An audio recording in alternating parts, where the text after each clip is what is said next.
வணக்கம் ஜெயஹிந்த். அனைவருக்கும் சுதந்திர தின நல்வாழ்த்துக்கள். லட்சக்கணக்கான பேர் தங்களோட உயிரை தியாகம் செஞ்சு, தங்களோட உழைப்பை தியாகம் செஞ்சு, வேர்வை ரத்தம் சிந்தி பெற்ற இந்த மாபெரும் சுதந்திரத்தை பேணி காக்க வேண்டிய கடமை நம்ம எல்லாருக்குமே இருக்குது. அந்த ஒரு முக்கியமான நாள் இந்தியாவே உலகத்தில் இருக்கக்கூடிய அனைத்து இந்தியர்களும் ஒரு மிகப்பெரிய திருவிழாவாக கொண்டாடக்கூடிய இந்த புண்ணிய நாள் அன்னைக்கு ஒரு முக்கியமான அப்டேட் நம்ம பார்க்க போகிறோம். 1947 இந்தியாவுடைய வளங்கள் எல்லாமே சுரண்டப்பட்டு பிரிட்டிஷ் நம்மளை விட்டு போகும் பொழுது மெட்டீரியல் வெல்த் அப்படின்றது மட்டும் ஒரு ஆக்ஸ்ஃபார்ம் ரிப்போர்ட் படி எடுத்திங்கன்னா $3 ட்ரில்லியன் அந்த அளவுக்கான ஒரு சுரண்டலை பண்ணி நம்மளை விட்டுட்டு போனாங்க. கிட்டத்தட்ட ஒரு 3/2 இந்தியர்கள் 2 வேளை சாப்பாட்டுக்கு வழி இல்லாமல் தான் அன்றைக்கி நம்ம சுதந்திர இந்தியாவின் பயணத்தை ஆரம்பித்தோம். இதில் மிக முக்கியமாக இராணுவம் அப்படின்றது எங்கேருந்து நம்ம ஆரம்பிச்சிருக்கோம் அப்படின்னு சொல்லி இந்த 5 யுத்தங்களுடைய டைம்லைன் பார்ப்போம். வீடியோ ஃபுல்லாக பாருங்கள். குறிப்பாக இன்றைக்கி இருக்கக்கூடிய ஜென்ரேஷன்ஸ்க்கு நம்ம எங்கேருந்து வந்தோம் அப்படின்னு தெரிய வேண்டியது ரொம்ப ரொம்ப முக்கியம். ஸோ 1947 இந்தியாவுடைய இராணுவம், அதாவது இந்தியன் ஆர்மி அப்படின்னு பார்த்தீங்கன்னா 4 லட்சம் பேர். வேர்ல்டு வார் 2 பயன்படுத்தப்பட்ட லீ என்ஃபீல்டு துப்பாக்கிகள், 25 பவுண்டர் கன், பழைய டேங்கிகள், பிரிட்டிஷ் விட்டு போன குப்பை, இதுதான் நம்மக்கிட்ட அன்றைக்கி இருந்தது. அதே மாதிரி பார்த்தீங்க அப்படின்னா கேஸ்ட் பேஸ்டு ஸ்ட்ரக்சர் அப்படின்னு சொல்லக்கூடிய இந்த பிரிட்டிஷோடைய சூழ்ச்சி, இந்த ஜாதியம் அப்படின்றத இன்றைக்கி ஒரு ஃபார்மேட்டில் இருக்குது அப்படின்னா அதற்கு கேஸ்ட்னு ஒரு பேரை கொடுத்து அதை வளர்த்து வச்சு நம்மளை டிவைட் அண்ட் ரூல் பண்ணது பிரிட்டிஷ் தான். அது அப்படியே கண்டினியூ ஆச்சு. 64% இந்தியா பாகிஸ்தான் பிரிக்கப்பட்ட பிறகு 64% இந்திய இராணுவம் இந்தியாவுக்கு வந்துச்சு. 36% அப்படின்றது பாகிஸ்தான்கிட்ட போச்சு. மேஜர் சோம்நாத் அவர்கள் நவம்பர் 3, 1947 படுகாமுடைய அந்த போர் யாருமே மறந்திருக்க முடியாது. இந்தியாவுடைய முதல் பரம்வீர் சக்கர பெற்ற வீரர் மற்றும் அதிகாரி மேஜர் சோம்நாத் சர்மா அவர்கள். அதன் பிறகு பார்த்தீங்கன்னா பிரிட்டிஷோடைய கமாண்டர் இன் சீஃப்லேருந்து இந்தியாவுடைய முதல் இராணுவ தளபதியாக ஜெனரல் KM கரியப்பா அவர்கள் 1949 பதவி ஏற்கிறார். அப்போ ஒரு டிபேட்டை நடந்துச்சு. இந்தியர்களுக்கு இந்திய இராணுவத்தை நடத்தக்கூடிய அளவுக்கு தலைமை பண்பு இருக்குதா அப்படின்னு சொல்லிட்டு 1949 தான் 2 வருடம் கழித்து நம்ம பார்த்தோம். இந்த நிலைமையிலையுமே இந்தியாவுடைய இராணுவம் ஒரு வலிமையான ஒரு போரை சந்தித்து பாகிஸ்தானர்களை வெளியேற்றி 3/2 பங்கு காஷ்மீரை நம்ம மீட்டெடுத்தோம். அந்த மிச்சம் இருக்கக்கூடிய ஒரு பங்கை நம்ம எடுத்திருக்க முடியும். பட் அன்றைய பிரதமர் அது வேண்டாம் அப்படின்னு சொல்லி ஒரு போர் நிறுத்தத்தினால இன்றைக்கி அது பாகிஸ்தான் ஆக்குபைட் காஷ்மீராக இருக்குது. கடற்படை எடுத்திங்கன்னா வெறும் 11,000 பேர் தான் இருந்தாங்க. 32 சிறு ரக கப்பல்கள் தான் நம்மக்கிட்ட இருந்துச்சு. 4 ஸ்லூப்ஸ், 2 ஃப்ரிகேட், 12 மைன் ஸ்வீப்பர், 1 கார்வெட். இது ஒரு கடற்படை இல்லை அப்படின்ற மாதிரி தான் நம்ம பார்க்கணும். அதே மாதிரி ரியர் அட்மிரல் ஜான் டல்பாட் அவர் தான் வந்து ஃபஸ்ட்டு கமாண்டர் இன் சீஃபாக கடற்படைக்கு வந்தார். இந்தியாவுடைய விமானப்படை அப்படின்னு பார்த்தீங்கன்னா வெறும் 14,000 பேர். 1947 7 ஸ்குவாடன் தான் நம்மக்கிட்ட இருந்துச்சு. ஸ்பிட்ஃபயர், ஒரு டிரான்ஸ்போர்ட் கார்டன், ஹாக்கர் டெம்பஸ்ட் 11 அப்படின்னு சொல்லக்கூடிய பிரிட்டிஷ் காலத்து இந்த வேர்ல்டு வார் 1-2 காலத்து ஃபைட்டர் ஜெட்ஸ் நம்மக்கிட்ட இருந்துச்சு. இந்த ராயல் இந்தியன் ஏர்ஃபோர்ஸ் அப்படின்னு இருந்தது. அந்த ராயல் அப்படின்ற அந்த வார்த்தை பிரிட்டிஷோட காலனி ஆதிக்கத்தினால 1950களில் கைவிடப்பட்டுச்சு. 1962 4 லட்சத்துலேருந்து இந்திய இராணுவத்துடைய வலிமை 5.5 லட்சமாக உயருது. ஆனால் நம்ம 47லேருந்து 62 வரைக்கும் இராணுவத்துக்கு எந்த விதமான நவீன ஆயுதங்களையும் வாங்கலை. துப்பாக்கிகள் உட்பட எல்லாமே முதல் உலகப்போர், 2ஆம் உலகப்போரில் பயன்படுத்திய துப்பாக்கிகளை தான் இந்தியா பயன்படுத்தினாங்க. குறிப்பாக உயரிய மலைப்பகுதிகளில் ஹை ஆல்டிடியூட் வார்ஃபேரில் தேவைப்பட்ட நம்ம கூட அன்றாடம், அதாவது அந்த ஹை ஆல்டிடியூடில் பயன்படுத்தக்கூடிய அந்த குளிரை தாங்கக்கூடிய உடை கூட நம்ம இல்லாமல் இருந்தோம். அந்த நேரத்தில் தான் சீனா இந்தியா மேலே படையெடுத்தாங்க. என்ன நடந்ததுன்றது உலக சரித்திரம். மாடர்ன் இந்தியா தோத்த ஒரே போர் அப்படின்றத இந்தியா சீனா வார நம்ம சொல்லலாம். அதன் பிறகு தான் பாதுகாப்புத்துறை வேணுமா, இராணுவம் வேண்டுமா வேணாமான்ற அந்த சோஷியலிச இதிலேருந்து டிபேட்லேருந்து வந்து நம்மளுடைய பாதுகாப்புத்துறைக்கான பட்ஜெட்டை 2.1%லேருந்து 4% நம்ம உயர்த்துகிறோம். 1962 இந்தியாவில் கடற்படை பார்த்தீங்க அப்படின்னா அப்போ 11,000 பேர்லேருந்து 18,000 பேர் ஆகிறாங்க.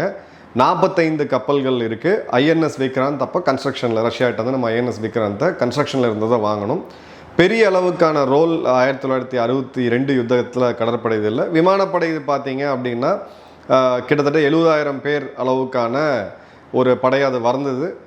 15 ஸ்குவாடன், 7 ஸ்குவாடன்லேருந்து அப்படியே டபுள் ஆகி 15 ஸ்குவாடன் வந்துச்சு. வேம்பயர்ஸ், ஹண்டர்ஸ், கேன்பெராஸ் மற்றும் MiG-21 அப்போ தான் முதல் முறையாக வந்துச்சு. பட் விமானப்படையை நம்ம பயன்படுத்தலை. 1962 அரசியல் தலைமை அதை வேணான்னு முடிவு பண்ணாங்க. பிறகு 1965 இந்திய இராணுவத்தோடைய வலிமை 4 லட்சத்துலேருந்து கிட்டத்தட்ட 8,25,000 பேராக உயருது. செஞ்சுரியன் டேங்க் இந்தியாவில் முதல் முறையாக நம்ம வாங்குகிறோம். ஆர்ட்லரிஸ் நம்ம வந்து ரஷ்யா கிட்டேருந்து வாங்குகிறோம். ஒரு மேஜர் விக்ட்ரி அப்படின்னு சொல்லி 1965 சொல்லலாம். கடற்படை பார்த்திங்கன்னா 22,000 பேர், 22 வெசல்ஸு. அதே மாதிரி ஒரு மாடர்ன் நேவி, ஒரு தாக்குதல் நடத்தக்கூடிய ஒரு கடற்படை வேணுன்ற தேவையாக இப்போ உணர்ந்தாங்க. இந்திய விமானப்படை பார்த்திங்கன்னா அந்த 40,000 கிட்டத்தட்ட 90,000 பேராக உயர்ந்தாங்க. 20 ஸ்குவாடனுக்கும் அதிகமாக அன்றைக்கி நம்மக்கிட்ட இருந்துச்சு. 1971 இந்தியா பாகிஸ்தான் யுத்தம், பங்களாதேஷ்ன்ற ஒரு தனி நாடு பிறந்துச்சு. அன்றைக்கி பார்த்தீங்கன்னா 9,80,000 பேர் நம்மக்கிட்ட இருந்தாங்க. சோவியத்தோடைய T-55 tanks, armoured personnel carriers மற்றும் BTR அட்வான்ஸ்ட் ஆர்ட்லரி இதெல்லாம் நம்மளுடைய சோவியத்திட்டேருந்து அந்த டைமில் நமக்கு கிடச்சிது. அப்போ தான் பார்த்தீங்கன்னா 3 ஸ்ட்ரைக் கோர் அப்படின்னு சொல்லக்கூடிய தாக்குதல் நடத்தக்கூடிய படைப்பிரிவை நம்மளுடைய ஈஸ்டர்ன் ஃப்ரண்ட்டில் உருவாக்குனாங்க. மெக்கனைஸ்ட் இன்ஃபென்ட்ரின்னு சொல்லக்கூடிய அந்த படைப்பிரிவு ஒரு மிகப்பெரிய அச்சீவ்மெண்ட்டை பண்ணாங்க. இந்தியாவோட ஆர்ட்லரியும் சேர்த்து 13 நாட்களுக்குள்ள பங்களாதேஷுக்கு விடுதலை வாங்கி கொடுத்து கிட்டத்தட்ட 93,000 பாகிஸ்தான் வீரர்கள் மண்டியிட்டு சரணடைஞ்ச ஒரு மிக வரலாற்று நிகழ்வு. அதுதான் இந்தியாவுடைய மிலிட்ரி லீடர்ஷிப். அன்று இருந்த ஃபீல்ட் மார்ஷல் சாம் மானக்ஷா அவர்கள் உலகத்தையே திரும்பி பார்க்க வச்சார். ஜெனரல் ரோமல் போன்ற வெளிநாட்டு அதிகாரிகளுடைய வரலாற்றை படித்து வளர்ந்த நம்ம முதல் முறையாக ஒரு இந்திய இராணுவ தளபதி 13 நாட்களுக்குள்ள ஒரு தீர்க்கமான வெற்றியை பெற்றுக் கொடுத்தது அப்படின்றது மிகப்பெரிய அளவில் போற்றப்பட்டுச்சு. இந்தியாவுடைய கடற்படை பைதன் 65 போர்க்கப்பல்கள் அவங்கக்கிட்ட வந்துச்சு. இந்தியாவோட இதில் கப்பல் படையில் ஆப்ரேஷன் ட்ரைடன்ட் டிசம்பர் 4, 1921 கராச்சியோடைய துறைமுகம் அன்னைக்கு ஸ்ட்ரைக்ஸ் மிசைல்ஸால் தாக்கப்பட்டுச்சு. இந்திய கடற்படையோடைய மிகப்பெரிய முதல் வெற்றி அப்படின்னு நம்ம சொல்லலாம். ஏன்னா அந்த முறை தான் கடற்படை தங்களுடைய ஆக்ரோஷத்தை காமிச்சாங்க. அதன் பிறகு டிசம்பர் 8 1921 ஆப்ரேஷன் பைத்தன், இதுவுமே பார்த்தீங்க அப்படின்னா பாகிஸ்தான் நேவியை நிர்மூலமாக்குச்சு அப்படின்னே சொல்லலாம். நேவியோடைய அந்த பிளாக்கேட் நம்மளுடைய கிழக்கு பகுதிகளும் வங்காள வரைகுடா பகுதிகளும் இருந்ததுனால தான் 13 நாட்களுக்குள்ள நம்ம அந்த யுத்தத்தை முடிக்க முடிஞ்சது. இந்தியாவுடைய விமானப்படை பைதன் 1,10,000 பேராக உயர்ந்தாங்க. 22 ஸ்குவாடன்லேருந்து 35 ஸ்குவாடனாக வந்தது. அப்போ பார்த்தீங்கன்னா MiG-21 நமக்கு ஃப்ரண்ட் லைன் ஃபைட்டர் ஜெட்ஸாக வந்துச்சு. Su-7 அப்படின்ற அந்த ரஷ்ய விமானத்தையும் நம்ம அன்றைக்கி வாங்கணும், சோவியத் விமானத்தையும் வாங்கணும். கம்ப்ளீட்டாக ஏர் சுப்பீரியாரிட்டி இந்தியா அச்சீவ் பண்ணிச்சு. பாகிஸ்தானோட எல்லா இடங்களையுமே தாக்கக்கூடிய அளவுக்கான வல்லமை அன்னைக்கு இந்திய விமானப்படைக்கிட்ட இருந்துச்சு. அதன் பிறகு 1999 கார்கில் வார். இது தொலைக்காட்சிகளை நேரடியாக ஒளிபரப்பட்ட ஒரு வார் அப்படின்னு நம்ம சொல்லலாம். இந்த சமயத்தில் இந்திய இராணுவத்துடைய வலிமை 11,00,000 பேர், T-72 டேங்க்ஸு, BMP, போஃபர்ஸ் கன், இந்தியாவுடைய மிசைல் பேட்டரி, இந்தியாவுடைய ராக்கெட், இதுதான் மிகப்பெரிய ஒரு இதுவாக இருந்துச்சு. இன்டெலிஜென்ஸ் ஃபெயிலியர் மற்றும் ஹை ஆல்டிடியூடில் இருக்கக்கூடிய காம்பேட், அதற்குண்டான ஃபிட்னஸ் லெவலாக இருக்கட்டும், அதுக்கு தேவையான உபகரணங்களாக இருக்கட்டும், எல்லாமே மிகப்பெரிய சேலஞ்சாக இருந்துச்சு. அப்போ தான் நம்ம அந்த பிரிட்டிஷ் ரைஃபிள்ஸ்லேருந்து வெளியில் வந்து இந்தியாவுடைய ஸ்மால் ஆர்ம் சிஸ்டம் சொல்லக்கூடிய இன்சாஸ் ரக ரைஃபிள்களை உள்ளே கொண்டு வரோம். ஸோ அந்த டிரான்சிஷன் டைம்லேயுமே நமக்கு ஒரு பெரிய இருந்துச்சு. ஆனால் இந்த போருடைய ஹீரோ நான் என்றைக்குமே சொல்லுவேன், அந்த 18லேருந்து 25 வயது இருக்கக்கூடிய இளைஞர்கள் தான் இந்த போரை நமக்கு வெற்றி பெற்று கொடுத்தாங்க. எக்யூப்மெண்ட்ஸ்ன்னு பார்த்தீங்கன்னா இந்தியாவுடைய ஆர்ட்லரி மிகப்பெரிய ஒரு பங்காற்றினாங்க. 250 பாகிஸ்தானிய ஆர்ட்லரி கன்னை சுட்டு வீழ்த்தினாங்க. வெப்பன் ரொக்கேட்டிங் ரேடார் எல்லாமே. கர்னல் சதா எஸ் பீட்டர் அவர்களுடைய பேட்டி நீங்கள் பார்த்துருப்பீங்க, எந்த அளவுக்கு ஒரு கடுமையான யுத்த களம் அப்படின்னு சொல்லிட்டு. அதே சமயம் நேவி பார்த்தீங்கன்னா 53,000 பேர் அப்போ கடற்படையில் இருக்கிறாங்க. 130 போர்க்கப்பல்கள் இருக்குது. INS விக்ராந்த் வந்து நமக்கு வந்து விராட் வந்து அப்போ வந்துருச்சு. அதன் பிறகு நம்மளுடைய INS nuclear submarine Indian naval ship Chakra, இது ஒரு லீஸில் அன்றைக்கி நம்ம சோவியத்லேருந்து எடுத்திருந்தோம். இது ஒரு கம்ப்ளீட் பிளாக்கேடை பண்ணாங்க. பிளாக்கேடை பண்ணி பாகிஸ்தானுடைய கடற்படை வெளியிலே வர முடியாத அளவுக்கு பார்த்துக்கிட்டாங்க. பாகிஸ்தானுடைய ஆயில் ரிசர்வ் அப்படின்றது கிட்டத்தட்ட 10 நாட்கள் அளவுக்கு கம்மி பண்ணது, அதை ரெஸ்ட்ரிக்ட் பண்ணதில் இந்தியாவுடைய கடற்படை மிகப்பெரிய பங்காற்றினாங்க. இந்தியாவுடைய விமானப்படை பார்த்திங்கன்னா பைதன் 1,70,000 பேர், 39 ஸ்குவாடன்ஸ் நம்மக்கிட்ட இருந்துச்சு. நம்மளோட front line fighter ஜெட்டாக MiG-21, MiG-27, MiG-29 மற்றும் மிராஜ் ரக விமானங்கள். பட் எல்லையை கடந்து போகக்கூடாதுன்ற அந்த முடிவு அரசியல் தலைமை எடுத்ததுனால அந்த சமயத்தில் நம்மளோட லிமிட்டட் ஏர் சப்போர்ட் ஆப்ரேஷன்ஸை கார்கிலில் கொடுத்தாங்க. ஒரு MiG-21, ஒரு MiG-27, ஒரு Mi-17 ஹெலிகாப்டர் அது வந்து சுட்டு வீழ்த்தப்பட்டுச்சு. இந்தியா விமானங்களை இழந்தது கார்கிலில் அந்த சமயத்தில் தான். அதன் பிறகு நம்மளுடைய 2025 மே 7 - 10 நடந்த 3 நாட்கள் யுத்தம் ஆப்ரேஷன் சிந்தூர். இப்போது இந்த சமயத்தில் இந்தியாவுடைய இராணுவம் அப்படின்றது 14,50,000 பேர் இருக்கக்கூடிய ஒரு ஸ்ட்ராங்கான ரிசர்வ் ஃபோர்ஸ் இருக்கக்கூடிய இராணுவம். வேர்ல்டோடைய 2வது மிகப்பெரிய இராணுவம் அப்படின்னே சொல்லலாம். எக்யூப்மெண்ட்ஸ் எடுத்திங்கன்னா T-90, Arjun mark 2, BrahMos missile எல்லாமே இண்டிஜினஸ் சிஸ்டம்ஸ் உள்ள ஆரம்பிச்சது. மாடர்ன் சிஸ்டம்ஸ், இந்திய ஆயுதங்கள் முதல் முறையாக யுத்த கடத்தில் பயன்படுத்தப்பட்டுச்சுன்னா அது இந்த சமயத்தில் அப்படின்னு சொல்லலாம். Integrated battle group, theatre command, joint operation capability, இது மூணுமே மிகப்பெரிய லெவலில் 2025 நம்ம செஞ்சு காமிச்சோம். ப்ரிசிஷன் ஸ்ட்ரைக் அப்படின்றதும் சொந்த தயாரிப்பு ஆயுதங்களையும் நம்ம ராணுவ தளவாடங்களை யூஸ் பண்ணுது அப்படின்றது இந்த முறை தான் முதல் முறை அப்படின்றத பார்க்குறோம்.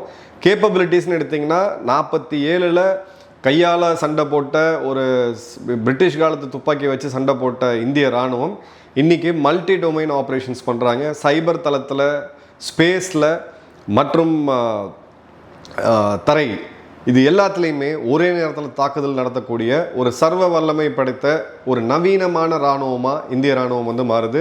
இந்தியாவுடைய கடற்படை எடுத்தீங்க அப்படின்னா 67,252 பேர் ஆக்டிவ் சோல்ஜர்ஸ், 75,000 பேர் ரிசர்வ், மொத்தமாக சேர்த்து 1,42,252 பேர். 150 கப்பல்கள் இருக்குது. சுதந்திர காலத்தில் நம்ம பார்த்தோம் 21லிருந்து இன்றைக்கி 150 போர்க்கப்பல்கள் இருக்குது. 2 விமானம் தாங்கிய போர்க்கப்பல்கள் INS விக்ரமாதித்யா மற்றும் INS விக்ராந்த், 2 நியூக்ளியர் சப்மரைன்ஸ் SSBNஸ்ன்னு சொல்லக்கூடியது INS அரிஹந்த் மற்றும் INS அரிகாட். அதே மாதிரி பார்த்தீங்கன்னா குளோபல் ரீச், நேற்று இந்தோனேஷியாவுடைய பாதுகாப்புத்துறை அமைச்சர் சொல்லியிருந்தார், உலகத்திலேயே எந்த இடத்துக்கு எப்போ வேணாலும் தான் நினச்ச நேரத்துக்கு போகக்கூடிய ஒரே வலிமை இந்திய கடற்படைக்கு மட்டும்தான் இருக்குதுன்னு சொல்லிட்டு அதை பறைசாற்றுற மாதிரி இந்தியாவுடைய நியூக்ளியர் ட்ரையாடும் கம்ப்ளீட் ஆகிருக்கு. கராச்சிக்கு அருகில் போய் நின்ன இந்தியாவுடைய கடற்படைக்கு எதிர்க்கக்கூட திறன் இல்லாமல் பாகிஸ்தானுடைய ஒரு கப்பலோடைய ரேடார் கூட ஆன் பண்ண முடியல, ஒரு கப்பலோடைய இன்ஜின் கூட ஆன் பண்ண முடியல. அந்த அளவுக்கு வலிமையான ஒரு ப்ளூ வாட்டர், உலகத்தோட எந்த மூலைக்கும் செல்லக்கூடிய சர்வ வல்லமை படைத்த ஒரு கடற்படையாக இன்றைக்கி நம்ம கடற்படை இருக்குது. விமானப்படை எடுத்தீங்க அப்படின்னா 1,40,000 பேர் இருக்கிறாங்க. 31 ஸ்குவாடன்ஸ் இருக்குது. 42 ஸ்குவாடன் நமக்கு மினிமம் தேவை, 31 தான் இருக்குது. அதில் ஆப்ரேஷனலாக பார்த்தீங்கன்னா 27லேருந்து 28 தான் இருக்குது. ரஃபேல், Su-30 MKI, இண்டிஜினஸ் தேஜஸ் ரக விமானங்கள், பழைய விமானங்களாக இருக்கக்கூடிய மிராஜ் மற்றும் ஜகுவார், இது ஒரு கோர் பேஸாக இருந்தாலும் இந்த இடத்துல நம்ம லேக் ஆகிறது கிளியராகவே தெரியுது. இந்த 47, 62, 65, 71, 99 இன்றைக்கி அப்படின்னு பார்த்தீங்கன்னா நமக்கு 71, 99 இருந்ததை விட ஸ்குவாடன்ஸ் இப்போ கம்மியாக இருக்குது. ஸோ இந்த இடத்துல நம்ம வந்து கண்டிப்பாக பார்க்கணும். இருந்தாலும் இந்தியாவுடைய ப்ரொஃபஷ்னல் அக்யூமெண்ட், நம்மளுடைய டாக்டிக்கல் பிரில்லியன்ஸ் அப்படின்றது மிகப்பெரிய லெவலில் பார்த்தோம். 4வது மிகப்பெரிய ஒரு விமானப்படையாக இன்றைக்கி இந்திய விமானப்படை இருக்குது. விமானங்களுடைய எண்ணிக்கையை மட்டும் வச்சு கணக்கு பார்க்காதீங்க, அதற்கு பின்னாடி இருந்து இயக்கக்கூடிய மனிதர்கள் ரொம்ப ரொம்ப முக்கியம், வீரர்கள் முக்கியம். அந்த வகையில் இந்த ஆப்ரேஷன் சிந்தூர் அப்படின்றது ஒரு இந்திய விமானப்படையோட ஒரு போர்னே சொல்லலாம். அந்த அளவுக்கு எஃபிஷியண்ட்டாக UAVs, நம்மளுடைய ட்ரோன்ஸ், நம்மளுடைய ஏர் டிஃபென்ஸ் சிஸ்டம்ஸ், அந்த மொத்த கமாண்ட் அண்ட் கண்ட்ரோலை வந்து கட்டுப்படுத்தினதாக இருக்கட்டும், இந்திய விமானப்படை உலகத்தில் இருக்கக்கூடிய மிகப்பெரிய மிலிட்ரி எக்ஸ்பர்ட்ஸை திரும்பி பார்க்க வச்சாங்க அப்படின்றத பார்க்குறோம். ஸோ சம்மரியாக நம்ம பார்த்தோம் அப்படின்னா 47 versus 25 ஒன்றுனா பார்ப்போம். இந்தியாவுடைய இராணுவம் 4 லட்சத்துலேருந்து இப்போது கிட்டத்தட்ட 17 லட்சம் பேர், 263% இன்க்ரீஸ் ஆகிருக்கு.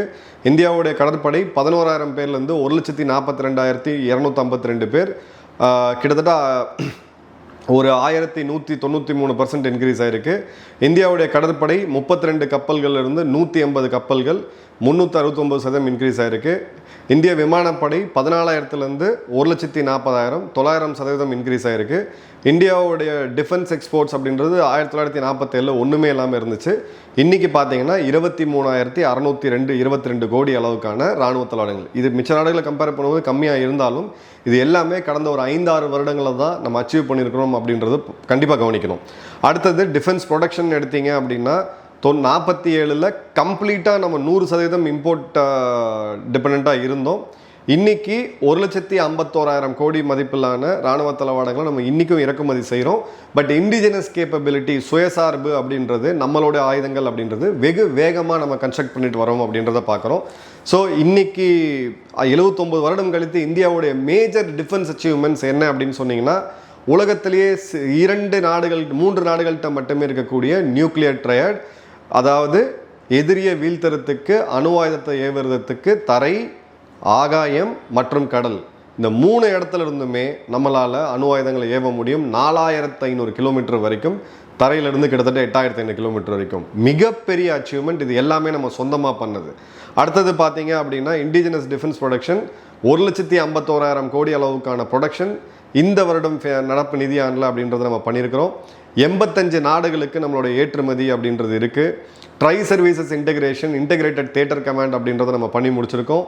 Precision strike weapons, BrahMos, strikers மற்றும் நம்மளோட இண்டிஜினஸ் மிசைல்ஸ், ஆகாஷாக இருக்கட்டும், இதெல்லாம் துல்லியமாக ஒரு நவீன இராணுவத்துக்கு தேவையான எல்லாத்தையும் நம்ம சாதிச்சிருக்கோம். ஸ்பேஸ் வார்ஃபேர், ஒரு சேட்டலைட்டை தாக்கி அளிக்கக்கூடிய வல்லமையை இந்தியா பெற்றிருக்கு. இப்போது சைபர் வார்ஃபேர், டிஜிட்டல் டொமைன் ஆப்ரேஷன்ஸில் மிகப்பெரிய ஒரு வளர்ச்சியை நம்ம பெற்றிருக்கோம்.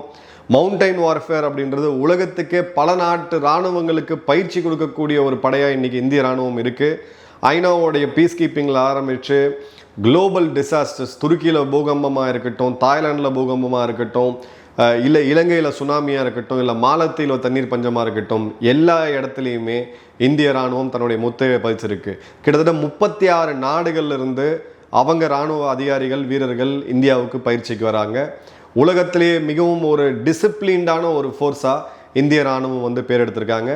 இந்தியாவுடைய நம்பகத்தன்மையுள்ள துறைகளில் 1947 2025க்கும் ஒன்றே ஒரு துறை ஸ்ட்ராங்காக என்றைக்குமே இருக்குது அப்படின்னு பார்த்தீங்கன்னா, இந்தியாவுடைய பாதுகாப்பு துறை தான். மக்கள் அந்த அளவுக்கான ஒரு நம்பிக்கையை நம்ம இராணுவத்தின் மீது வச்சுருக்காங்க. இராணுவ வீரர்களும் அந்த அளவுக்கான ஒரு நம்பிக்கையும் காதலையும் தங்களோட அர்ப்பணிப்பையுமே இந்த நாட்டுக்கு கொடுக்குறாங்க அப்படின்றது பார்க்குறோம். பிரமிப்பாக இருக்குது. 47 நம்ம எப்படி இருந்து மக்களோட உழைப்பால் இத்தனை தலைமுறையினர் 40லேருந்து 60 எடுங்க, இண்டஸ்ட்ரியல் ரெவல்யூஷன் 18 மணி நேரம் நம்ம தாத்தாக்கள்லாம் வேலை பார்த்தாங்க வயல்வெளியில், ஃபேக்ட்ரியில், ஓய்வு இல்லாமல் 7 நாட்கள் வாரத்தில். அதன் பிறகு பஞ்சம் வந்துச்சு, பசுமை புரட்சியை நோக்கி நம்ம போனோம், டாக்டர் MS சுவாமிநாதன் அவர்கள். அதன் பிறகு பால் தட்டுப்பாடு இருந்துச்சு, நம்மளோட குழந்தைகளுக்கு என்றைக்குமே நியூட்ரிஷன், போஷாக்க குறைபாடு இருக்கக்கூடாதுன்னு சொல்லிட்டு நம்ம ஒயிட் ரெவல்யூஷன் பண்ணோம். அதன் பிறகு ஐடி ரெவல்யூஷனில் இந்தியா மிகப்பெரிய ஒரு முன்னெடுப்பு எடுத்துச்சு. இன்றைக்கி மாடர்ன் ரெவல்யூஷன், AI போன்ற பல தொழில்நுட்பங்களில் இந்த ஒரு மாபெரும் தேசம் அடுத்தடுத்த கட்டங்களை நோக்கி போயிட்டுருக்கு. உள்ளுக்குள்ளே 1000 பிரச்சனைகள் இருக்கலாம், க்ரைம் ரேட்டாக இருக்கட்டும், இல்லை ஜாதிய பாகுபாடாக இருக்கட்டும், இதெல்லாம் நம்ம சார்ட் அவுட் பண்ணணும். பட் ஓவராலாக இந்தியாவுடைய வளர்ச்சி அப்படின்றது எல்லா நாடுகளையும் பொறாமைப்படக்கூடிய அளவுக்கு, கர்வமாக எந்திரிச்சு நிற்கக்கூடிய அளவுக்கு ஒரு மிகப்பெரிய வளர்ச்சியை 47லேருந்து நம்ம 2025 பார்க்கும்போது ரொம்ப ரொம்ப பிரமிப்பாக இருக்குது. 2047க்குள்ளே உலகத்தையே வழிநடத்தக்கூடிய ஒரு மிகப்பெரிய தார்மீகம் உடைய, தர்மம் உடைய ஒரு நாடாக உலகத்துக்கு வழிகாட்டணும் அப்படின்னா அது இந்தியாவில் மட்டும்தான் முடியும். உலக அமைதியாக இருக்கணும், ஒரு சண்டை இருக்கக்கூடாது அப்படின்னா நம்மளுடைய அந்த வழிப்படி, தர்மப்படி உலகம் நடக்கும்போது தான் அது நடக்கும். அந்த நாட்கள் வெகு விரைவில் வரும். 2047 நம்மளோட 100வது சுதந்திர தினத்தை கொண்டாடும் போது இதைவிட மிகப்பெரிய ஒரு நாடாக, உலக நாடுகள் எல்லாரும் அன்பாக பார்க்கக்கூடிய, மரியாதையோடு பார்க்கக்கூடிய ஒரு மாபெரும் பாரதமாக இந்தியா வளர்ச்சி பெறும் என்றதில் எனக்கு முழு நம்பிக்கை இருக்குது. உங்கள் கமெண்ட்ஸ்ன்றதை கமெண்ட் பாக்ஸில் போடுங்க. நன்றி, வணக்கம், ஜெய்ஹிந்த்.